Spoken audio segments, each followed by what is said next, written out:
Salam sigap dan shalom.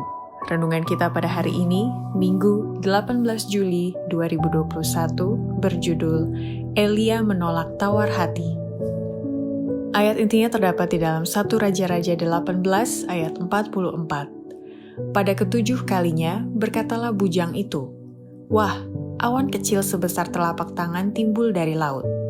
Lalu kata Elia, "Pergilah, katakan kepada Ahab, pasang keretamu dan turunlah, jangan sampai engkau terhalang oleh hujan."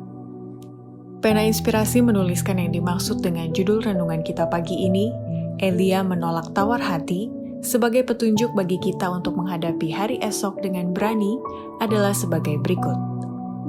Pertama, orang yang menolak tawar hati seperti Elia akan selalu datang dekat kepada Yesus, meminta pertolongan dan menunggu Yesus membebaskannya. Tak seorang pun perlu tawar hati dan putus asa. Setan boleh datang kepadamu dengan saran yang kejam. Kasusmu adalah kasus yang tidak ada harapan. Engkau tidak bisa ditebus. Tetapi dalam Kristus ada pengharapan bagimu. Allah tidak menyuruh kita mengalahkan musuh dengan kekuatan kita sendiri. Ia meminta kita datang dekat ke sisinya. Di bawah kesulitan apapun kita bekerja, kesulitan apapun yang menimpa jiwa dan tubuh kita, Ia menunggu untuk membebaskan kita. Kedua, orang yang menolak tawar hati seperti Elia akan selalu mencari roti hidup yang datang dari surga untuk memberikan hidup kepada jiwanya dan imannya kepada Yesus tidak menggunakan perasaan. Kita tidak mendorong suatu roh antusiasme yang menimbulkan semangat untuk sementara, tetapi yang segera pudar, yang meninggalkan tawar hati dan depresi.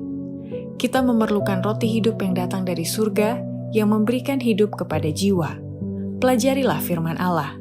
Jangan kamu dikendalikan oleh perasaan. Semua orang yang bekerja di kebun anggur Tuhan harus mengetahui bahwa perasaan bukan iman. Tidak diperlukan untuk selalu berada pada tempat yang tinggi, tetapi dibutuhkan agar kita mempunyai iman yang teguh dalam firman Allah sebagai daging dan darah Kristus. Ketiga, orang yang menolak tawar hati seperti Elia akan selalu bekerja terus-menerus dengan gigih dan disiplin sampai ia mencapai tujuannya, demi kemuliaan Allah dan demi kebaikan jiwa-jiwa.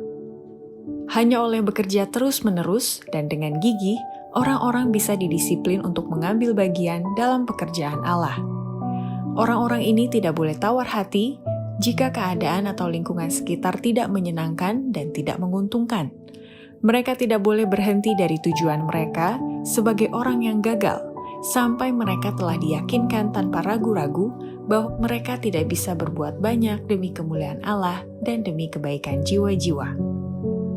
Keempat, orang yang menolak tawar hati seperti Elia akan selalu merenungkan kesempurnaan tabiat ilahi dan menuntut kebenaran Kristus untuk diubahkan ke dalam gambarnya. Oleh memandanglah kita menjadi berubah. Oleh tinggal dalam kasih Allah dan Juru Selamat kita, oleh merenungkan kesempurnaan tabiat ilahi dan menuntut kebenaran Kristus sebagai milik kita, kita diubahkan ke dalam gambar yang sama. Jiwa yang tawar hati adalah tubuh kegelapan, bukan hanya dirinya gagal menerima kebenaran Allah, tetapi juga menutup dirinya dari yang lain-lain.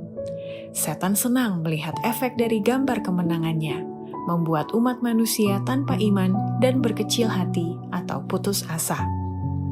Demikianlah renungan kita pada hari ini, kiranya Tuhan memberkati kita semua.